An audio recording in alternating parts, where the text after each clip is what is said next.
I think my life would reflect this, but what I advocate for is kind of following your bliss.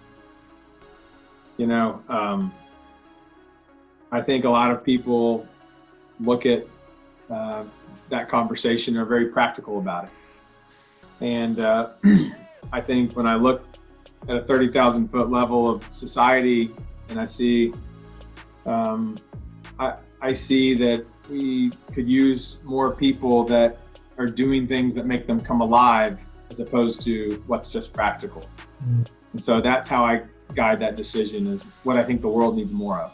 And what I think the world needs more of is people that have come alive and that are on fire for what they do. So I think starting there, starting with that, what do you talk about in your free, like what and then following those thread of questions to see how that might connect to even remotely, or maybe even more specifically to a study or a course of interest, taking things that can help you develop that curiosity. So, unfortunately, I see a lot of people that have actually gotten really good at taking classes that they don't care about. And it reminds me of an old movie of The Shining with Jack Nicholson. All work and no play makes Jack a dull boy.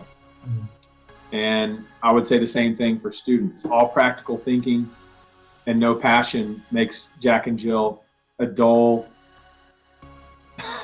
person in the workforce. And so those are a diamond. You can find those people everywhere that might be really good at doing something, but it's not necessarily, there's no conviction, and so I think that's part of, again, my philosophy. I'm not saying that's the right way to advise, but I think, people that are doing something that connects to a deeper sense of purpose really shines in the world.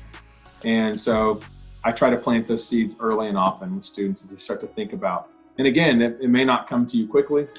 I think it's something that continues to develop throughout your career. Right. And following that bliss is I think, my advice.